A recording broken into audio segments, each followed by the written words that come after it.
Bonjour et re-bienvenue à toutes et à tous après une absence de 4 ans à l'émission Rétabli, État de splendeur. C'est une joie d'être ici et puis la dernière émission date déjà de septembre 2015. Ça, c'était sur Radio Centre-Ville à Montréal au 102,3 FM. On les salue toujours en passant et puis depuis ce temps-là, beaucoup d'eau a coulé sous les ponts. Et puis, on n'a pas pu toujours travailler depuis Montréal. Et donc, on a redécouvert ces derniers temps, on pourrait dire, les joies du télétravail. Et c'est dans cette formule que nous vous présentons, encore une fois de plus, l'émission de radio d'État de splendeur sous format radio web. Alors, l'émission État de splendeur a été sur la glace pendant un certain temps, mais étant donné que la nécessité est la mère de l'invention, le contexte actuel nous a un peu poussé à l'idée de rétablir l'émission. Alors, on a un peu tergiversé sur le format que devait prendre l'émission et puis finalement, ce sera sous format d'émission de radio qui sera disponible en version audio et qui sera aussi disponible en version vidéo. Alors, si vous écoutez la version vidéo de cette émission, vous allez pouvoir voir des photographies qui sont d'actualité pertinentes aux propos qui est expliqué pendant l'émission. Et s'il y aura des incursions vidéo aussi, il y en aura à l'occasion. Et au fur et à mesure des épisodes, l'émission est appelée à évoluer et à s'adapter en fonction du contexte. C'était autrefois une émission qui était à ses tout débuts diffusée le dimanche. Ensuite, une fois que ça a passé à Montréal, ça a été diffusé une journée de la semaine. C'était mon désir de rétablir l'émission de dimanche parce que d'habitude, les gens sont assez relax cette journée-là et ont un temps pour écouter quelque chose d'apaisant la soirée. Alors, comme toujours, l'émission d'État de splendeur est dédiée à différentes manifestations de culture authentique à travers le Québec, des manifestations culturelles ou des personnes, des produits, des entreprises emblématiques d'un territoire donné.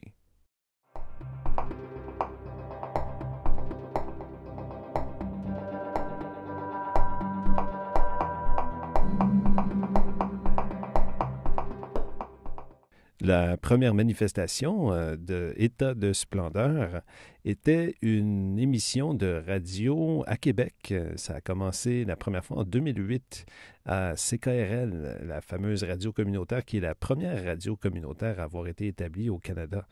Et donc, cette émission avait eu lieu cette année-là, en 2009 et en 2010. Et puis ensuite, on a été transféré à Montréal et on était sur les ondes de Radio Centre-Ville, cette fois-ci, sur le 102,3 FM. Et cette émission de radio est devenue de fil en aiguille un magazine. Ça a commencé par un site web en 2009 et puis le lancement officiel qui a eu lieu en 2011. Alors, pendant les années qui ont suivi 2015, il y a eu très peu, comme je vous disais, de manifestations de travail physique avec nos collaborateurs. Alors, on s'est toujours consacré aux manifestations de culture authentique et puis ça s'est souvent traduit par le monde agroalimentaire, le produit du terroir et les manifestations de produits qui reflètent en quelque sorte leur territoire à travers le terroir ou en reflétant de quelque façon une certaine particularité locale. De fil en aiguille, surtout suite à 2015-2016, il y a eu un tournant où notre auditoire est devenu de plus en plus issu de différents pays de la francophonie, pas seulement au Québec, au Canada, mais aussi, ça a commencé par la Tunisie, avec lequel État de splendeur a échangé, et puis nous avons fini par nous intéresser au monde du terroir et des produits régionaux en Tunisie. Ça a amené une certaine collaboration et un certain auditoire aussi. Et depuis, ça a été la même chose en Algérie, au Maroc, en Europe aussi, en Belgique, en Suisse et en France, sans compter ceux qui nous écoutent depuis la Guadeloupe et la Martinique. Alors, on lance une grande salutation à tout notre auditoire à travers 3 continents. On vous souhaite que tout se passe bien, que vous soyez en santé et en sécurité ces temps-ci. De quoi va-t-on parler aujourd'hui à l'émission État de splendeur? On va commencer par parler de sécurité et d'indépendance alimentaire. Évidemment, on va se concentrer sur des exemples qui se passent au Québec. Les émissions subséquentes vont parler aussi des réalités des petits producteurs indépendants qui font des productions dignes de mention à travers différents pays de la francophonie et possiblement ailleurs aussi. Donc, si vous avez des nouvelles du monde du terroir, que ce soit dans quelques pays que ce soit, vous pouvez toujours nous faire parvenir des nouvelles, des commentaires, des questions à info@étatdesplendeur.com. Donc, nous parlerons de sécurité et d'indépendance alimentaire dans le contexte québécois au niveau des petits producteurs dans l'élevage. Ensuite, on va parler de la chronique fantomatique. Et la chronique fantomatique, c'est une chronique qui revient à chaque émission et qui traite d'un élément défunt de notre culture, défunt mais important et qui a été célébré et qui est intéressant de regarder en rétrospective, voir quelle contribution ça a fait à la culture. En cette période où il y a 30% au minimum de nos restos, cafés et peut-être certains hôtels vont fermer cette année. Ça, c'est le cas au Québec, mais c'est le cas aussi ou dans presque tous les pays du monde. Cette situation est la même pour toutes les institutions d'hospitalité qui ont définitivement été éprouvées ces derniers temps. Donc, dans le contexte, non pas seulement montréalais, mais québécois, on va essayer de se concentrer sur plusieurs différents exemples à travers différentes régions d'institutions d'hospitalité, de l'industrie de l'hospitalité, c'est-à-dire des cafés, des restaurants, des hôtels, par exemple, qui ont été notables dans notre histoire, qui ont duré très, très longtemps, qui ont malheureusement disparu ces dernières années. Donc, à chaque émission, on va traiter d'une ou deux de ces institutions qui sont disparues dans les dernières années, puisque dans les 5 à 10 dernières années, il y a des véritables piliers du monde de l'hospitalité qui sont disparus malheureusement ces dernières années. Donc, pour cette émission, on va traiter de 2 de ces institutions qui sont aujourd'hui disparues.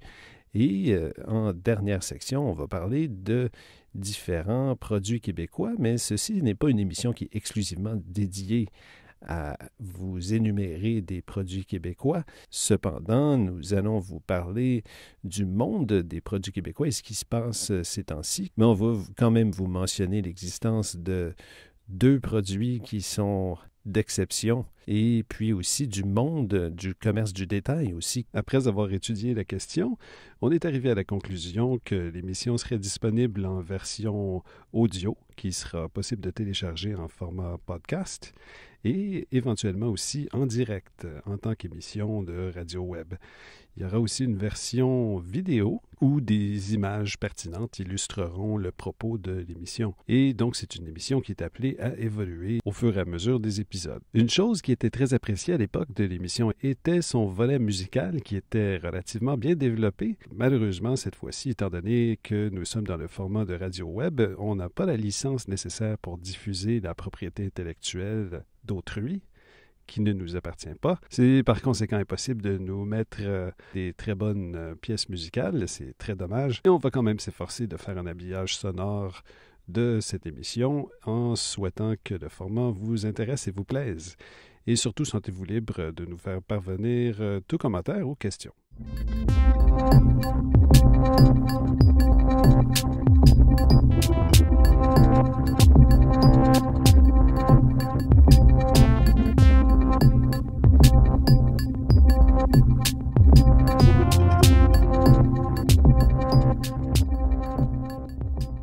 Nous parlons donc de sécurité et d'indépendance alimentaire en ce moment, à travers le cas des petits producteurs dans l'élevage, des petits et moyens producteurs dans l'élevage au Québec. Donc, il faut savoir qu'au Québec, il y a une certaine précarité des producteurs et des entreprises reliées. Il y a tout le secteur hôtelier et de restauration et institutionnel aussi qui est fermé, ce qui amène des pertes énormes puisque les producteurs continuent à produire, ne peuvent écouler leur stock et ne savent pas quoi faire avec. Il y a beaucoup de légumes et de produits d'élevage qui sont simplement gaspillés, jetés par terre, des litres et des litres et des litres de lait gaspillés. Tout le secteur alimentaire est affecté. En fait, tous les secteurs en général sont affectés. C'est la réalité au Québec, mais c'est la réalité dans toute l'Amérique du Nord, c'est la réalité dans bon nombre de pays. Et c'est le genre de nouvelle qui nous parvient autant du Maroc que de la Suisse. Alors pour illustrer cette situation, on va se concentrer sur un exemple québécois, évidemment, puisque l'émission est diffusée depuis le Québec, à Montréal. Et donc, allons dans le monde de l'élevage pour cet épisode. Il faut savoir que le monde de l'élevage était déjà affecté avant cette fameuse fermeture de la planète et son confinement. Donc, presque toutes les entreprises que nous connaissons maintenant sont affectées. Presque toutes les entreprises qui étaient reliées au monde de l'élevage connaissaient déjà des très grandes difficultés. Au Québec, il faut savoir dans le monde de l'élevage, on est 100% autonome dans le porc et dans le poulet. Par contre, pas du tout dans le monde du bœuf. La grosse majorité du bœuf nous provient des prairies et puis donc on est très peu autonome en la matière. Par contre, en revanche, pour certains élevages de spécialité, on a certains avantages. Alors, prenons pour exemple une entreprise spécifique. Et pour ce faire, j'aime bien me concentrer sur Jean-Robert Audet, un vrai maître éleveur. Si vous ne le connaissez pas de nom, vous connaissez peut-être son produit qui était très populaire au début des années 2000. C'est le veau saveur de Charlevoix, ensuite connu sous le terme de veau saveur simplement. C'est un très long combat qui a réussi à faire que le produit a vu le jour. Et c'était dû au fait qu'il n'existait pas de label de viande locale dans Charlevoix. Il n'y avait pas de label de viande locale dans tout le Québec, en fait. On n'était pas très connus. Au niveau du bœuf et du veau, notre production était très peu existante. Et c'est pas pour dénigrer non plus la production qui vient de l'Ouest canadien. Il existe de très bons produits de bonne qualité aussi. Simplement que le Québec n'était pas autonome en la matière. Et par conséquent, il faut qu'il se trouve une niche. Voilà, donc Jean-Robert Audet a développé une variété de veaux qui était des plus excellentes. Vraiment, là, il travaillait très fort au niveau de la qualité et il a réussi à faire un produit qui était délectable et très bien élevé, avec un certain respect de l'animal, et puis qui faisait le bonheur des chefs et des maisons qui cuisinaient ce veau. Ce veau était disponible dans les grandes épiceries, dans les grandes surfaces. Ça avait le vent dans les voiles et de plus en plus, au fur et à mesure que les gens étaient conscients de son existence, ça a favorisé l'adoption par la population et même que ça a pu éventuellement faire stabiliser les prix. Puisqu'au début, un produit comme ça commence comme étant un produit de luxe, mais au fur et à mesure que la population l'adopte, ça devient un produit de subsistance et généralement, ça fait de sorte qu'il devient plus abordable à la longue. Donc, tout allait bien pour le veau saveur de Charlevoix, jusqu'à temps qu'il vienne une certaine problématique, c'est-à-dire que les magasins à grande surface cherchent souvent à avoir un approvisionnement stable. Donc, ça nécessite généralement un gros volume. Donc, les magasins à grande surface ont préféré favoriser d'autres producteurs qui pouvaient produire des plus gros volumes. C'est ce qui a fait de sorte que c'était de plus en plus difficile pour le veau saveur de se retrouver sur les tablettes de nos épiceries à grande surface. Ceci était dû au fait qu'un des gigantesques coûts pour la production du veau de Charlevoix est le fait qu'il n'existait aucun abattoir régional. Il fallait absolument envoyer les bêtes et payer leur transport pour qu'ils aillent se faire abattre dans une zone éloignée, parfois même à l'extérieur du Québec, et payer ensuite qu'ils se fassent retransporter jusqu'à la ferme pour être transformés. Ça amenait un coût assez prohibitif à ce produit et ça a fait de sorte que c'était très difficile d'augmenter la capacité de production et de satisfaire les demandes des grandes surfaces. Alors, M. Audet a choisi comme stratégie d'ouvrir des boutiques exclusivement dédiées aux produits du veau de Charlevoix, du veau saveur. Et malheureusement, l'achalandage n'était pas pareil dans ces deux boutiques-là. Donc, ce faisant, M. Audet était très téméraire. Il a donc décidé d'initier un projet d'abattoir local. Donc, il a décidé de s'associer avec plusieurs producteurs de la région pour qu'on puisse établir un abattoir local. Malheureusement, ces producteurs en question étaient des très petits producteurs qui étaient habitués à abattre leurs animaux sur place. Donc, pour passer à un autre niveau, ça leur demandait une certaine pression financière qu'ils n'ont pas vraiment pu assumer. Et ça a fait de sorte que c'était très difficile, puisqu'il y a des coûts quand même pour faire toute cette opération-là. Et M. Audet a épaulé cette initiative pendant un certain temps, mais malheureusement, ça s'est avéré très difficile à faire survivre cette opération. Voilà pourquoi le projet d'abattoir régional dans Charlevoix, essentiellement, a disparu. Et de fil en aiguille, ça a mené à la disparition complète du veau saveur de Charlevoix. Ça a disparu en 2014. C'est dommage parce que c'était un très bon produit. Alors, M. Audet a néanmoins décidé de poursuivre dans sa vocation et a décidé de mettre sur pied une nouvelle variété de veau, toujours charlevoisien, mais en misant réellement sur la qualité.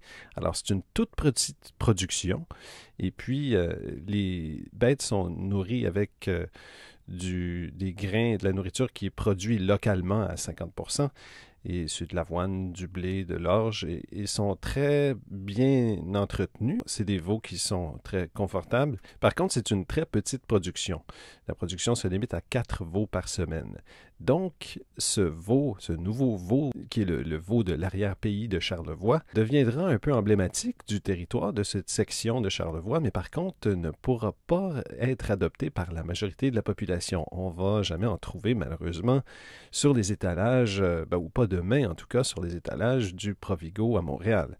On n'en trouvera pas non plus à Sherbrooke ou ailleurs. Même que sur place, ce sera très difficile de s'en procurer et que les restaurants, même les plus grandes tables, auront de la difficulté de s'en procurer. C'est pour ça que ça restera un veau très exceptionnel et essentiellement, pour s'en procurer, il faut aller sur place. Et donc maintenant, par contre, il y a un nouveau volet qui est intéressant, c'est la vente sur le web. Donc, ça sera peut-être possible d'expédier certaines pièces de viande à des particuliers qui les commanderaient sur le web. Donc, c'est une petite possibilité qui ouvre une porte pour la pérennité du veau de l'arrière-pays de Charlevoix. Autre bon élément intéressant, il faut savoir que son fils, Mathieu Audet, prend la relève de la ferme et est maintenant gestionnaire de la ferme Jean-Robert Audet. Et donc, Mathieu Audet, avec la participation de sa femme, assureront la poursuite de l'entreprise, et c'est une très bonne nouvelle. Mais la question des abattoirs régionaux demeure cruciale. Au Québec, on n'aura jamais de problème d'approvisionnement au niveau du porc et du poulet, mais pour le bœuf, par contre, la chaîne d'approvisionnement n'est pas complète. On a la possibilité de, comme je vous disais avant, de se concentrer dans des niches pour trouver des nouveaux marchés, pour des produits qui sont mieux élevés ou de meilleure qualité, comme par exemple certains l'ont fait en se concentrant sur certaines variétés de bœuf plus anciennes, par exemple, ou différentes. On a vu l'apparition dans les grandes surfaces de bœuf Angus, qui est une autre race de bœuf, qui donne un bœuf légèrement plus persillé, par exemple. Et donc, c'est assez populaire à travers le monde, même en Australie, ça se trouve. À travers le monde, cette race de bœuf se trouve.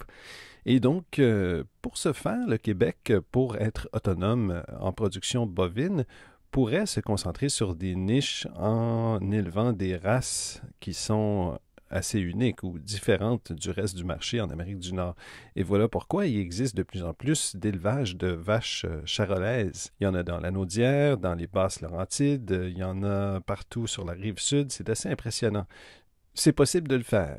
Ou on peut aussi miser sur la réelle qualité en empruntant le chemin du biologique, comme ce qu'ont fait les fermes Saint-Vincent. C'est une excellente entreprise qui est issue d'une ferme à Saint-Cuthbert dans l'Anaudière qui a débuté en 1958 et depuis 20 ans œuvre dans le biologique. Donc il y a 3 générations qui travaillent sur cette ferme et ils font des productions très, très, très soignées de viande biologique. Donc vous allez trouver de l'oie, du bœuf, et toutes sortes d'autres viandes, des dindes, toutes biologiques et élevées sur place. Ils ont des boutiques, donc ils vendent eux-mêmes leurs produits directement. En fonction de ce qu'ils vendent, ils peuvent produire en conséquence. C'est une façon très, très appliquée de pouvoir doser leur production et pouvoir ainsi demeurer rentable. Vous allez trouver leur boutique au marché Jean Talon à Montréal. Vous allez y trouver leur boutique aussi, une très bonne boutique au marché Atwater à Montréal. Et gardez l'œil ouvert pour les fermes Saint-Vincent. Les fermes Saint-Vincent aussi, d'ailleurs, qui élèvent aussi quelques charolaises.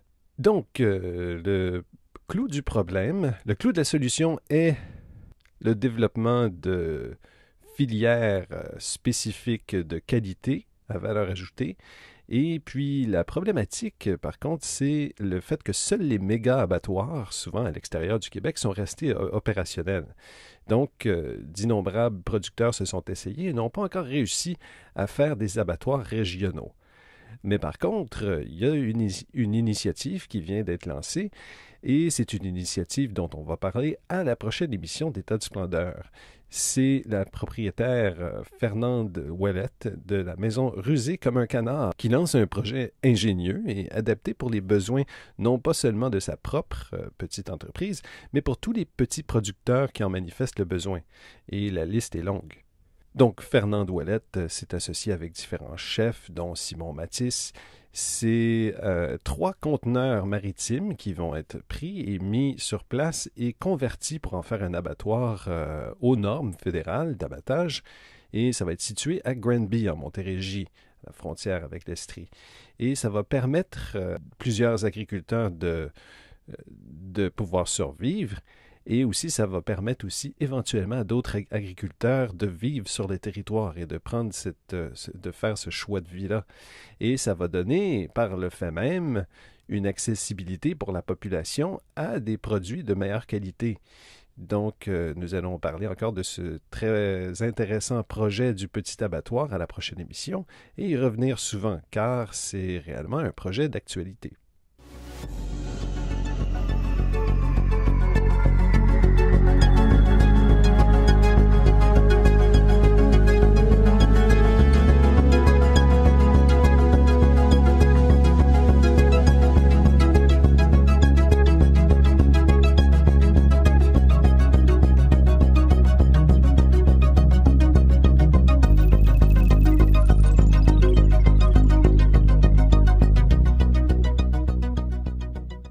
Alors, la chronique fantomatique, la fameuse chronique fantomatique. Donc, pour ceux qui écoutent l'émission État du Splendeur pour la première fois, sachez que la chronique fantomatique est une chronique qui revient à chaque émission et qui est dédiée exclusivement à un aspect aujourd'hui défunt de notre culture, mais qui était significatif, donc qui est intéressant à observer en rétrospective. Alors, ces dernières années, dans ces 5 à 10 dernières années, on peut voir à Montréal, à Québec comme ailleurs au Québec, qu'il y a eu beaucoup de fermetures d'établissements qui étaient des vraies institutions qu'on pensait qui étaient là pour rester pour toujours.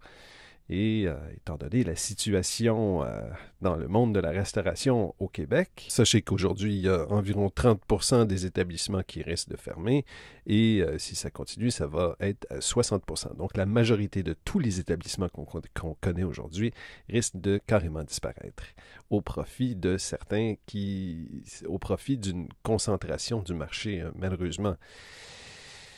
Voilà pourquoi nous allons célébrer ces institutions qui sont parties mais non pas oubliées.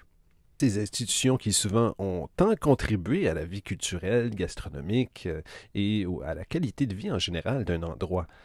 Et c'est sans doute le même phénomène qui se passe dans toutes les villes assez modernes du monde d'aujourd'hui, à travers la planète. Donc, pour chaque émission, je vais cibler une ou deux institutions qui étaient des grandes institutions.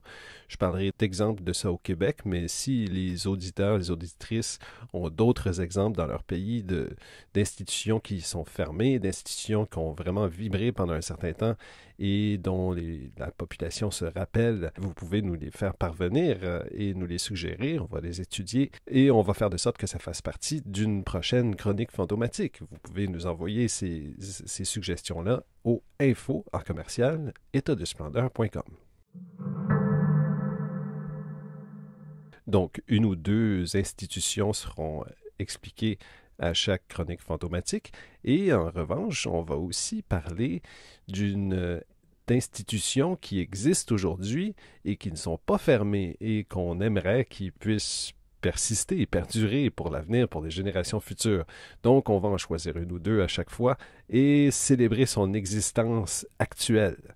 Et donc, si vous voulez, je peux vous donner un exemple, quelques exemples, une liste très incomplète des grands regrettés à travers le Québec. C'était toutes des institutions où les gens se restauraient depuis des décennies, c'est soit dans le monde des restaurants ou de l'hôtellerie, c'est dans le monde de l'hospitalité en général. On pense à l'eau à la bouche, la fameuse auberge de la grande chef Anne Desjardins, c'est à Sainte-Adèle dans les Basses-Laurentides. Ça a fait une si grande contribution au terroir, à la notion du terroir et puis à la gastronomie au Québec. Et c'est désormais parti. C'est très dommage. La fameuse taverne chez Magnan à Montréal, qui était là depuis des années, qui était fréquentée par bon nombre de politiciens et autres, complètement disparu. Benz, un deli qui était très, très cher à la vie montréalaise pendant tant de générations, a disparu aussi. Chez Gauthier, le très excellent restaurant qui était associé à la pâtisserie belge. Le Paris, le très bon restaurant gastronomique sur Sainte-Catherine.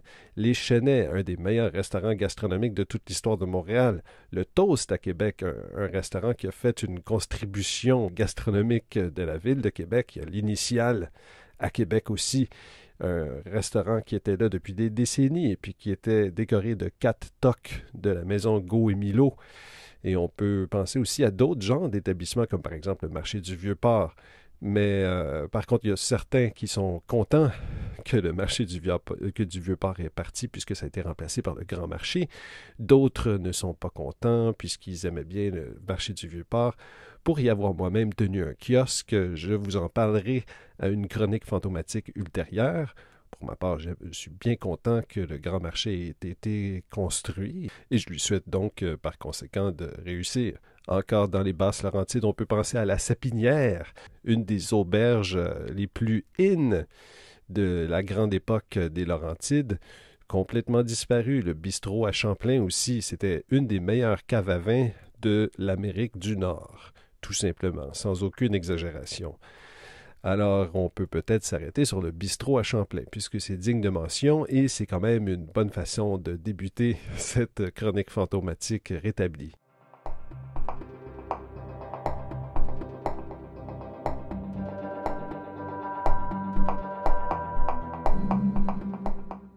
Alors, on est à Sainte-Marguerite-du-Lac-Masson, c'est dans les Basses-Laurentides. Le bistrot à Champlain est un lieu où les gens veulent aller pour passer un instant exquis, en bonne compagnie, à se restaurer et surtout à découvrir un vin fantastique. Et pour ce faire, on va s'isoler dans un petit village niché dans les Basses-Laurentides appelé Sainte-Marguerite-du-Lac-Masson. C'est un dénommé Champlain-Charret qui a ouvert cet établissement. Et tout a commencé en 1974. En 1974, dans Sainte-Marguerite-du-Lac-Masson, il existe un bâtiment, un des plus anciens du village, qui s'appelle le Magasin Général. C'était le Magasin Général qui était si instrumental à l'existence de ce village-là. Malheureusement, ce bâtiment tombe à l'abandon. Et puis, on a même précisé qu'on va démolir l'ancien magasin général de Sainte-Marguerite-du-Lac-Masson. On est à une époque où on vise à moderniser tout et on ne réalise pas vraiment nécessairement encore tout à fait la valeur du patrimoine. Et par conséquent, il y a un certain Riopel qui lance un appel à Champlain-Charret, et oui, c'était son ami, et qui lui signifie qu'il faut à tout prix empêcher la démolition du magasin général de Sainte-Marguerite-du-Lac-Masson, puisque c'est un patrimoine architectural, patrimoine esthétique de la ville, qui fait partie de l'âme de la ville. Il faut empêcher à tout prix sa démolition. Par conséquent, M. Champlain-Charret n'est pas insensible à ses sensibilités esthétiques riopeliennes, et donc décide d'ouvrir son restaurant dans ce fameux bâtiment. Donc, sachant que la plupart des restaurants qui ouvrent au Québec, au Canada, aux États-Unis, en Europe, ne vivent jamais plus que 5 ans, la grande majorité ferment, font faillite avant 5 ans, c'est surprenant de savoir que le bistrot à Champlain a quand même vécu des décennies et des décennies. À partir de 1974, c'est devenu le lieu où aller se délecter de plats gastronomiques et les accompagner d'un heureux mariage avec un vin auquel personne d'autre n'a accès, puisque ça vient de la fameuse cave, les catacombes de Champlain-Charest, qui a accumulé tellement de bouteilles à travers les années que ça faisait l'envie de collectionneurs à travers la planète. Malheureusement, est arrivé le temps de fermer boutique pour M. Charest et il a décidé de vendre et de fermer son bistrot. C'est une très triste histoire, mais il a dû le faire. Et puis, à cette époque, il était question de vendre. Tout le monde, évidemment, instantanément s'est tourné du côté de sa cave à vin. Et tout le monde voulait un morceau de cette cave à vin. Et Champlain-Charest, quelqu'un de résolument tenace, a refusé de dilapider ses stocks en les vendant à des collectionneurs privés du Mexique ou de la Chine ou des États-Unis ou de l'Allemagne. Et toute la cave a été transférée en un morceau. Il a refusé de la séparer. Il voulait que ça reste une collection. Ça doit rester complet. Et ça a été transmis à succès, non pas à Dubaï, mais au Québec, dans la même région, toujours dans les Basses-Laurentides. Ça a été transféré dans une autre auberge à l'Estérel. Et donc, par conséquent, la cave du bistrot à Champlain se poursuit. Et le bistrot à Champlain existe encore. Donc, il y a eu une certaine transmission qui se fait. Et ce n'est pas complètement un établissement qui est fantomatique. C'est un établissement dont le fantôme a été divisé. Une partie de son fantôme existe à l'Estérel, dans la cave à vin. Une autre partie de son fantôme subsiste toujours dans le fameux magasin général. On aurait pu se demander qu'est-ce qui va se passer avec ce magasin général qui a été sauvé de la démolition en 1974 par un appel de Riopelle. Mais peut-être qu'il va passer à la démolition une fois de plus. Mais non, grâce à la petite fille de Champlain-Charest. La petite fille de Champlain-Charest s'est intéressée évidemment au monde de la restauration, étant donné qu'elle est née dans ce monde-là. Elle faisait partie des meubles. Et par conséquent, plus tard, avec son compagnon chef, elle a décidé d'ouvrir un restaurant avec la bénédiction de Champlain-Charest lui-même dans les anciens lieux du bistrot à Champlain. C'est ainsi qu'est ouvert le bistrot La Belle Histoire. Et donc, une partie du fantôme du bistrot à Champlain subsiste toujours dans cet ancien magasin général de Sainte-Marguerite-du-Lac-Masson. Alors, c'est une salutation à cette ancienne institution qui est maintenant partie, mais qui, tel un pissenlit, a fait des petits, et ces semences seront sans doute fertiles pour les générations futures. Passons maintenant à l'institution numéro 2.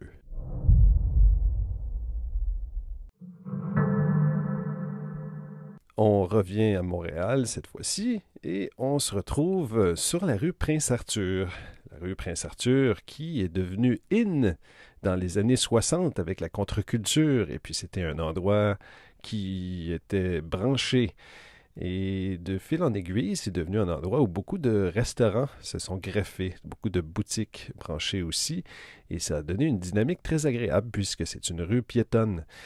De fil en aiguille, la rue Prince-Arthur et la rue du Luth sont devenus deux très bons représentants de la table montréalaise, de la gastronomie de Montréal, qui était quand même renommée jusque dans des très grandes villes américaines. Et donc, il existait une offre de restaurants gastronomiques, mais sur la rue Prince-Arthur, c'était un moyen d'avoir accès à la gastronomie montréalaise à prix relativement abordable. C'était en quelque sorte un haut lieu de la gastronomie populaire. Et donc, c'était toujours très agréable de marcher sur la rue Prince-Arthur. Et sur la rue Prince-Arthur, une des fixations, un des piliers de la rue Prince-Arthur était le restaurant Le Mazurka. Le Mazurka était un restaurant qui n'était pas là depuis la dernière pluie.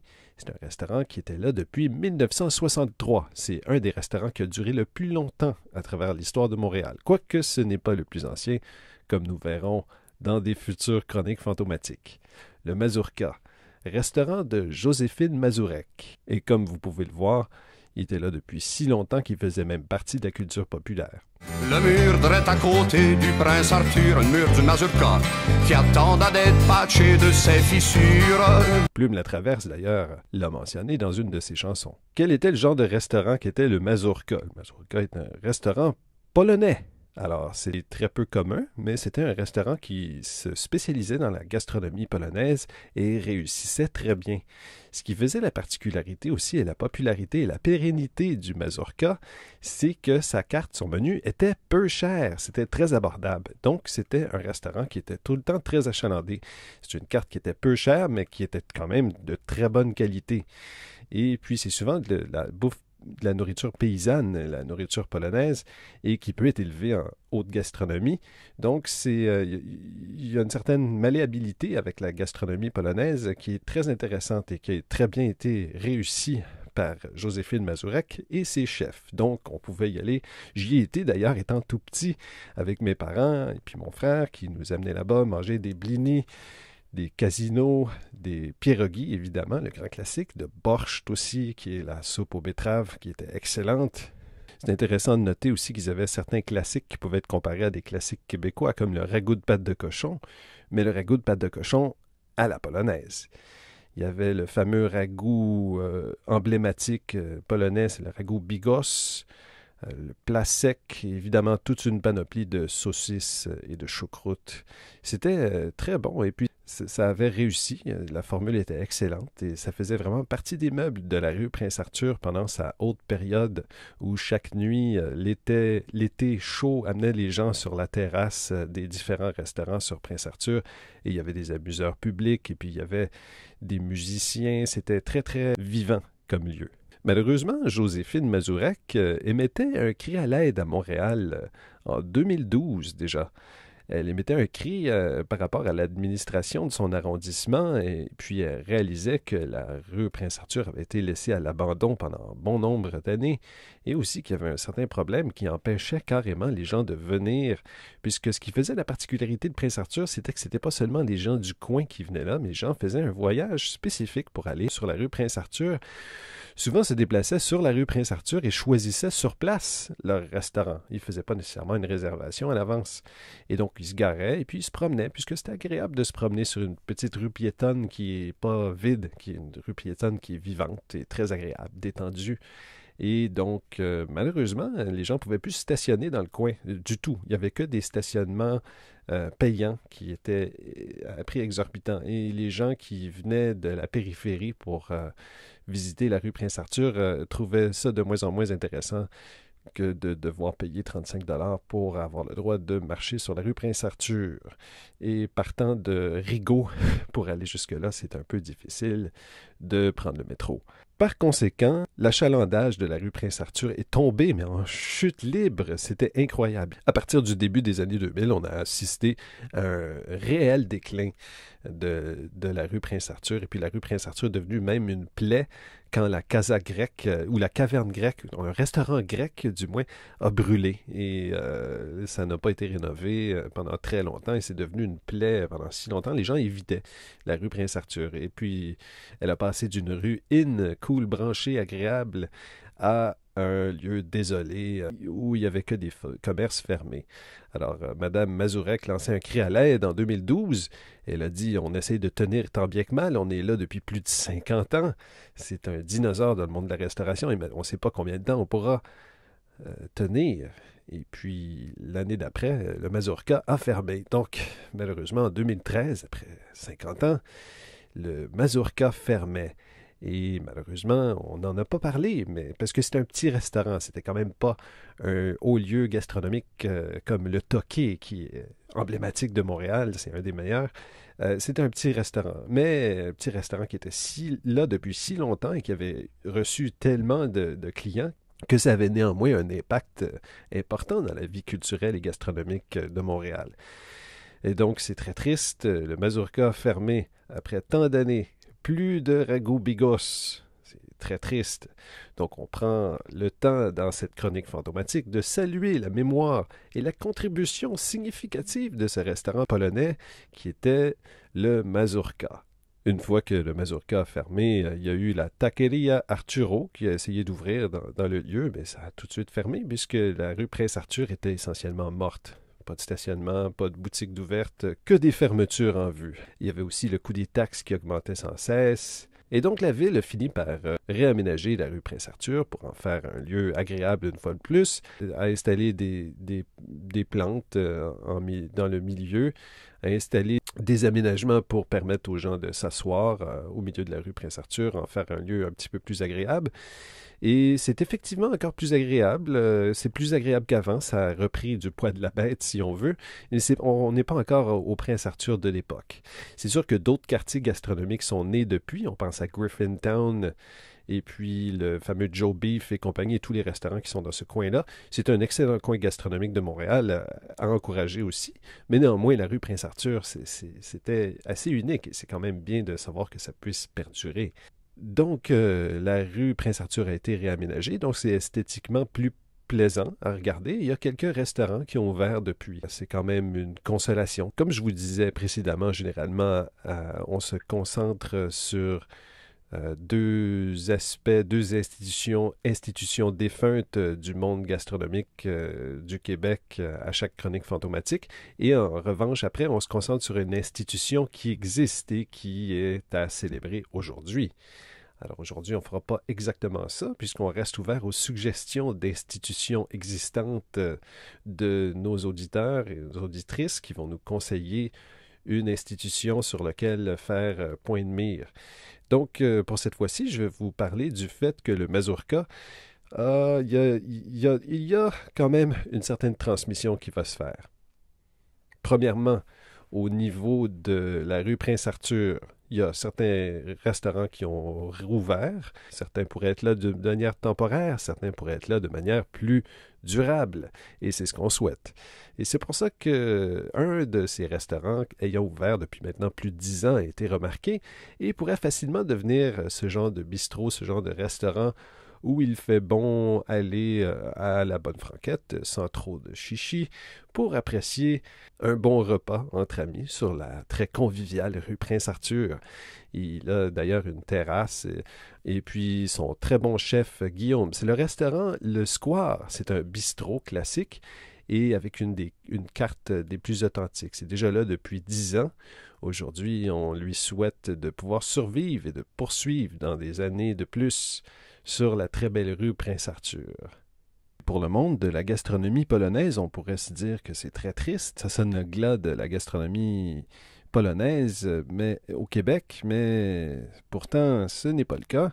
Il existe de la relève, et cette relève se retrouve du côté de l'Estrie et de la Montérégie.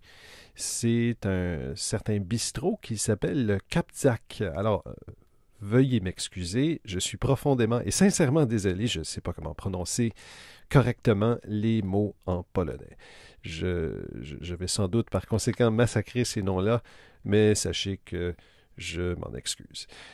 Donc le restaurant bistrot, le Kapdzak, c'est l'œuvre d'un chef qui avait quand même plus de 20 ans d'expérience, Jason Kaszprzak. Alors, encore une fois, je m'excuse. C'est un très bon chef qui a ouvert le bistrot Kapdzak dédié exclusivement à la cuisine polonaise. Et c'était sur une des rues principales de Sherbrooke, en plein centre-ville. Et malheureusement, les taxes sont devenues prohibitives. Le restaurant a dû fermer. Et le restaurant a rouvert, mais pour ça a déménagé dans une autre ville, carrément, à Granby, la fameuse ville où va ouvrir cet abattoir de la maison rusée comme un canard.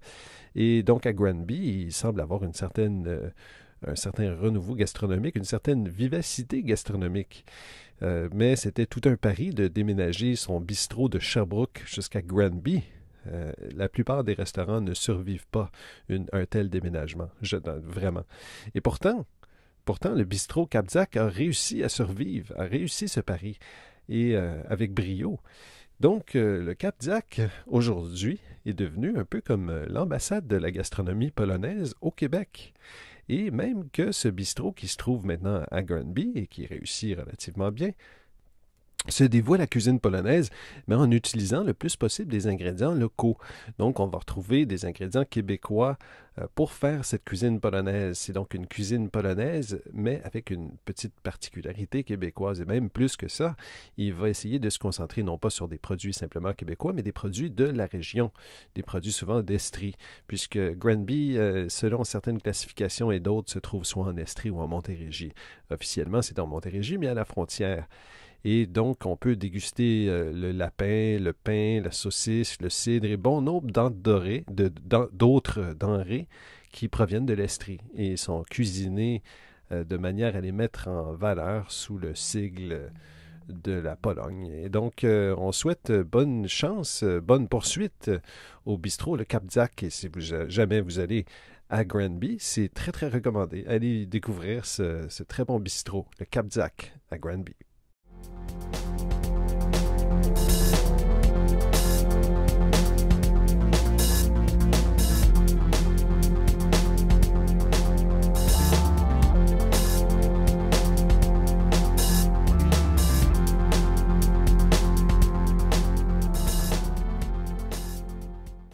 Voici venue maintenant la dernière section de l'émission dédiée aux produits québécois. Alors, il faut savoir qu'il existe beaucoup de vlogs et de blogs qui parlent de produits québécois, surtout ces temps-ci, puisque bon nombre d'entreprises québécoises ont de la difficulté. On essaie de faire notre possible pour encourager la production locale. Et donc, il existe des excellentes émissions dédiées exclusivement à la découverte de ces produits québécois. Donc, nous n'allons pas nous consacrer exclusivement à simplement énumérer différents produits québécois, mais simplement de parler de certaines réflexions sur le monde de la distribution et de ce commerce-là et de la production au Québec, de produits à valeur ajoutée, de produits qui méritent mention, puisque à État de splendeur, on se concentre sur des produits qui deviennent emblématiques d'un certain territoire ou qui sont dignes de mention de par leur authenticité et leur qualité unique, le plus possible. Donc, les producteurs ont besoin d'aide ces temps-ci. Et les producteurs ont besoin d'aide, mais pas seulement les producteurs, mais aussi les détaillants. Les détaillants sont une clé de l'existence et de la prospérité au Québec. Les détaillants permettent aux produits d'arriver jusqu'à votre table, souvent. Alors aujourd'hui, avec le monde de la vente web, les détaillants ont beaucoup de pression, mais néanmoins, les détaillants ont quand même une certaine responsabilité, et même dans un monde où la distribution web existe, c'est toujours important d'avoir certains commerces qui ont pignon sur rue. À la chronique précédente, on a exploré jusqu'à quel point la gastronomie a de la difficulté ces temps-ci, mais sachez que le monde du commerce, en général, a pas mal de difficultés. Et j'essaie de ne pas exagérer. Les détaillants ici dont on va parler, c'est ceux qui se concentrent sur justement la mise en valeur des produits locaux, des produits québécois, des produits du terroir, des produits régionaux qui sont de qualité. Donc, ces temps-ci, il y a eu une excellente initiative de la part du gouvernement pour mettre sur pied le panier bleu. Le panier bleu est une excellente initiative où sont répertoriés bon nombre de producteurs québécois, de productrices québécoises, de productions québécoises, de produits québécois qui souvent étaient inconnus du grand public. Donc, c'est un moyen pour le public, quand on cherche un produit, on peut le trouver via le panier bleu. Et c'est un succès quand même. Il y a un seul petit bémol, c'est que le panier bleu ressemblait au niveau de l'orthographe à une autre entreprise qui s'appelle Mon Panier Bleu, qui est une entreprise, non pas au Québec, mais en France, en Côte d'Azur, à Cannes. Et cette entreprise-là, bizarrement, se consacre aussi à mettre en valeur les produits locaux, les produits régionaux. Eux se consacrent non pas aux produits français en général, mais aux produits de leur région spécifique. Donc, ils proposent des produits de la Côte d'Azur aux Azuréens. Et à la différence du panier bleu, Mon Panier Bleu, c'est une compagnie qui va les offrir et les livrer à la maison de ceux qui les achètent, à la maison des particuliers. Donc, ils disposent d'une flotte de camions réfrigérés. Ils ont toute une base de différents producteurs à travers la magnifique région de la Côte d'Azur et puis ils vont chercher des produits d'excellente qualité Et ces produits-là auraient souvent aucun moyen de se retrouver sur la table des particuliers. Mais puisque lui va faire l'effort, aller jusqu'à sur place et prendre les produits commandés, les livrer jusqu'aux particuliers, il permet à tous ces producteurs-là d'avoir une certaine visibilité et une certaine pérennité, ce qui s'avère être crucial en ce moment-ci. Donc, ceux qui vont acheter un excellent produit d'un village reculé en Côte d'Azur vont le recevoir sur place chez eux, livré par Mon Panier Bleu. C'est quand même une excellente initiative et qui permet de manière concrète aux producteurs locaux de pouvoir s'assurer une certaine sécurité et à la population aussi de s'assurer une certaine sécurité en approvisionnement. Le panier bleu aussi, pour le Québec, c'est une excellente initiative. Cependant, c'est surtout un site de répertoire. Mais au Québec, il existe aussi une entreprise comparable à Mon Panier Bleu qui se concentre sur une région spécifique. Il faut savoir que les territoires sont pas mal plus gigantesques ici au Québec par rapport à la Côte d'Azur. La Côte d'Azur correspondrait à une toute petite région comparativement à d'autres régions au Québec qui sont immenses et qui pourraient, dans lesquelles parfois la France en entier pourrait entrer, ou la Suisse. Donc, je vous parle d'une entreprise qui s'appelle Laurentide Jachette. Donc, cette entreprise-là va s'assurer de vous livrer vos produits soit directement chez vous ou dans des points de chute qui se retrouvent dans votre municipalité locale et assure la livraison de ces produits-là dans toutes les Laurentides jusqu'à la hauteur de Mont-Tremblant et un tout petit peu plus haut, mais pas plus haut que ça. Donc, pour l'instant, et puis de toute façon, Laurentide Jachette est en expansion. Donc, si tout va bien, l'entreprise va couvrir toutes les Laurentides au fur et à mesure que ça avance. Alors, Laurentide Jachette est associé avec différentes entreprises régionales qui font des produits de très bonne qualité et permettent aux gens d'aller sur leur site et puis de commander ces produits-là et non pas seulement savoir où les commander, mais les commandent sur ce site-là, font la commande et la commande leur est livrée directement. Ce qui répond quand même à un besoin assez important et c'est une excellente initiative que de savoir que Laurentide Jachette existe et d'autres initiatives commencent à être mises sur pied dans d'autres régions du Québec et nous ne pouvons qu'encourager ces initiatives-là. Donc, pour ceux qui aimeraient visiter ça, vous allez sur le magasin général de Laurentide Jachette qui se trouve à mgen.ca. C'est une adresse assez facile, mgen.ca. Si vous habitez dans les Laurentides, évidemment, et vous allez recevoir votre commande dans 48 à 72 heures. Une excellente façon d'encourager les producteurs locaux qui se cassent la tête à fabriquer des produits d'une excellente qualité. Ça, c'est pour les entreprises sur le web, mais il existe aussi une bonne partie d'épiceries qui sont souvent des épiceries fines au Québec. Faut savoir qu'évidemment, les produits régionaux, ça commence souvent comme étant des produits de luxe, étant donné que la production de ces produits est très onéreuse. Mais plus que les produits se font adopter par la population, plus que ça devient des produits de subsistance. Et généralement, ça tend à se démocratiser à partir de ce moment-là. C'est pour ça que c'est toujours bon. On sait qu'on n'achète pas les fromages du Québec, par exemple, pour avoir accès à des rabais, mais on les achète pour les pérenniser et pour avoir accès à une bonne qualité aussi. Donc, je vous encourage à aller au J.A. Moisan à Québec, qui malheureusement a été vendu récemment. La famille Saint-Laurent et de Raspe ont vendu ça. Il n'y a pas de relève malheureusement, mais ça a été racheté et ça va réouvrir dans quelques temps. Si vous voulez d'ailleurs, vous pouvez aussi regarder notre film, notre léger reportage qu'on a fait, un des premiers reportages qu'on a fait d'ailleurs en 2012. Donc, ça date un peu, mais c'est une fenêtre sur l'existence du J.A. Moisan. Vous pouvez le retrouver dans la section vidéo du site étatdesplendeur.com. Juste à côté, il y a l'épicerie européenne aussi qui a une excellente sélection de fromages, de charcuterie québécoise à Québec. Vous pouvez aller au Grand Marché, évidemment. Vous pouvez aller visiter la boutique signée locale qui, elle, c'est des boutiques qui se dévouent aux produits québécois. Et il y a aussi le pilier des produits régionaux au Québec, le marché des saveurs du Québec, qui s'est situé au marché Jean Talon depuis les années 2000 et qui offre aux producteurs la possibilité de vendre leurs produits sur place en consigne. C'est une très bonne formule qui a permis à bon nombre de producteurs d'avoir accès à cet incubateur et de pouvoir ensuite conquérir leurs marchés respectifs.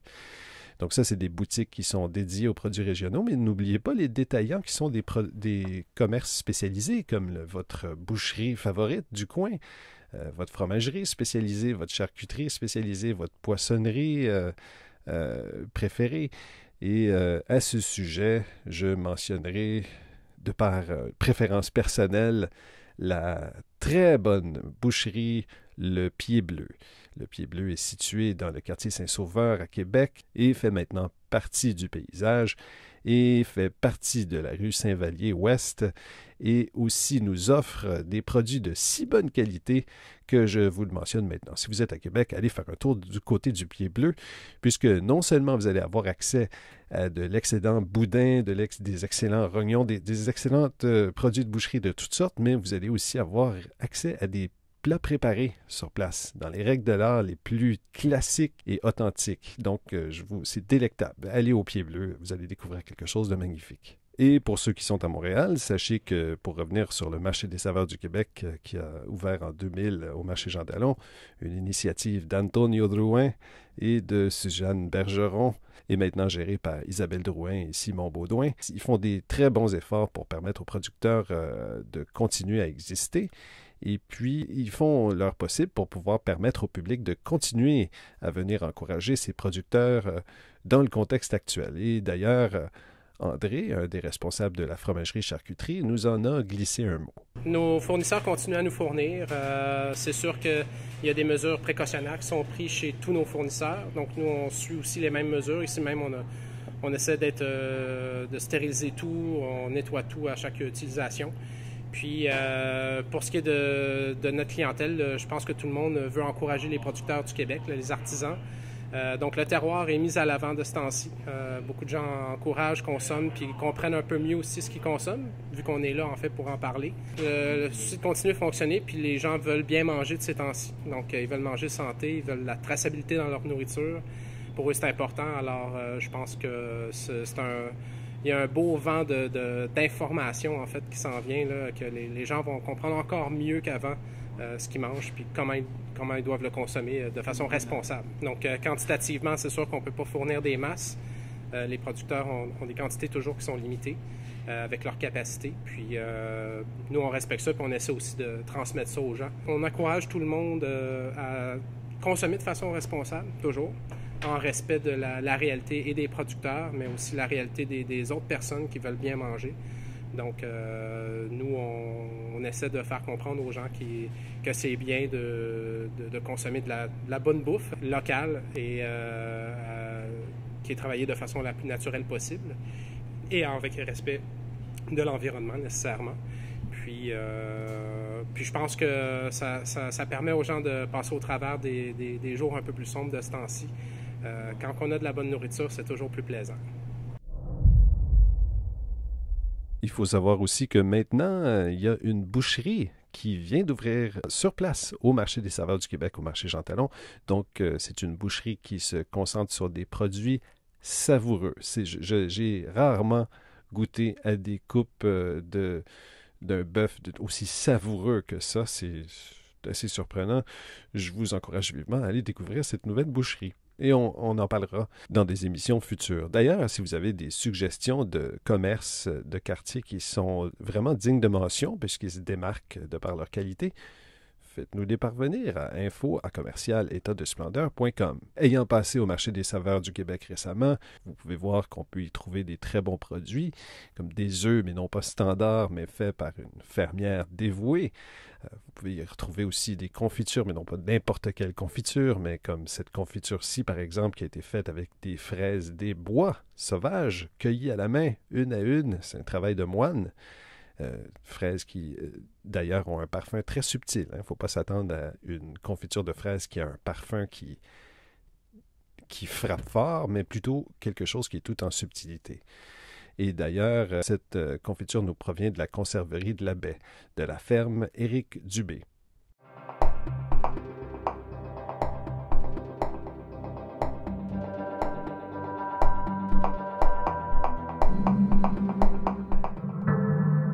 Et maintenant, nous allons parler de notre palmarès des gagnants du concours de cornichons qu'on a organisé pendant ces derniers mois. Donc oui, en confinement, on peut effectivement prendre le temps de se détendre, mais on peut aussi initier de nouvelles traditions. Donc c'est une nouvelle tradition post-2020 que le concours de cornichons. Alors cette fois-ci, c'est une version assez sommaire du concours, étant donné que je n'ai pas pu organiser un panel de juges. Nous ne pouvons pas communiquer ensemble et puis pour faire une dégustation, il faut quand même être sur place. On ne peut pas faire une dégustation via Skype. Donc, par conséquent, le panel de juges était 2 personnes, donc moi et puis une autre personne anonyme, et c'est un concours de cornichons qu'on a organisé. Alors, les cornichons, il faut savoir qu'il y en a de toutes sortes. Je n'énumérerai pas tous les cornichons, mais les cornichons qui nous intéressent ici, c'est ceux qui sont les plus populaires en Amérique du Nord, c'est-à-dire les cornichons de style kasher, qui a été popularisé à travers une tradition polonaise qui s'est diffusé à New York, a commencé dès la fin du 19e siècle. En 1890, il y avait déjà plusieurs producteurs de cornichons kasher à New York. Et eux font la distinction entre les cornichons demi-sûrs, qu'on appelle ici au Québec les cornichons sûrs, et les cornichons sûrs, qui sont eux 100% fermentés. Donc le cornichon semi-sûr a été fermenté en partie seulement. Le cornichon qu'on appelle ici le cornichon à la nette, c'est un cornichon sûr, donc qui est 100% fermenté. Alors, on a rassemblé un échantillon relativement modeste de 8 producteurs de cornichons et qu'on a dressé en dégustation comparative. De par certains critères, on a choisi l'aspect visuel, qui est quand même important, l'aspect visuel intérieur et extérieur, les aromates, le parfum, la salinité, puisqu'il faut que ça soit parfaitement salé, pas trop salé, pas trop peu salé, et aussi la texture. Oui, le cornichon doit être craquant. Il doit, comme le lit d'un militaire, faire rebondir une pièce de 1 sou quand on la lance dessus. Ça doit craquer. On doit entendre le craquement quand on croque dans un cornichon de haute qualité. Par conséquent, il y a plusieurs producteurs qui ont été éliminés à cause de ça, parce que c'est très difficile à faire un bon cornichon craquant. Évidemment, tous les participants étaient des cornichons qui étaient poussés sur place par les producteurs, donc ça a quand même réduit notre échantillon. Et donc, dans ces 8 producteurs, on ne va pas énumérer tous les 8, puisqu'on ne veut pas faire de publicité négative, au contraire, on veut encourager ces produits-là. On va vous mentionner les 3 gagnants. Alors, les 3 gagnants du grand concours de cornichons à la nette du Québec, de cet échantillon incomplet, évidemment, des producteurs de cornichons à la nette du Québec, sont les suivants. Il y a une médaille d'or, une médaille d'argent et une médaille de bronze. Et donc, vous pouvez voir à l'écran les 3 producteurs ici. Nous allons vous parler de la médaille de bronze qui sont des excellents cornichons qui nous ont été envoyés par la maison Manger Saison.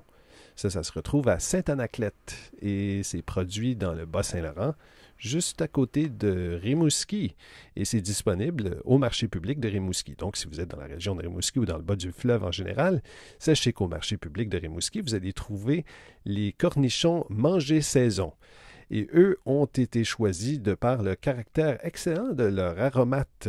Pourtant, ça semble être la même recette ou presque, que les autres, mais les aromates utilisés donnent un parfum vraiment qui se démarque à ces cornichons-là. Donc, les cornichons de Manger Saison ont reçu la médaille de bronze. La médaille d'argent, elle, est décernée à Serge Boursier. Serge Boursier qui tient le coin gourmand Serge Boursier et fait des cornichons sûrs et à la nette d'ailleurs. Et maintenant, évidemment, c'est un concours de cornichons à la nette puisque c'est comme le nec plus ultra du cornichon, selon moi. Et quoique, évidemment, il y a différents avis là-dessus. Mais généralement, c'est les cornichons à la nette qui sont les plus populaires et justement, les tenants du coin gourmand Serge Boursier qui se trouve au marché Atwater à Montréal le confirme. C'est tout le temps le cornichon à la nette qui fait le plus réagir les gens.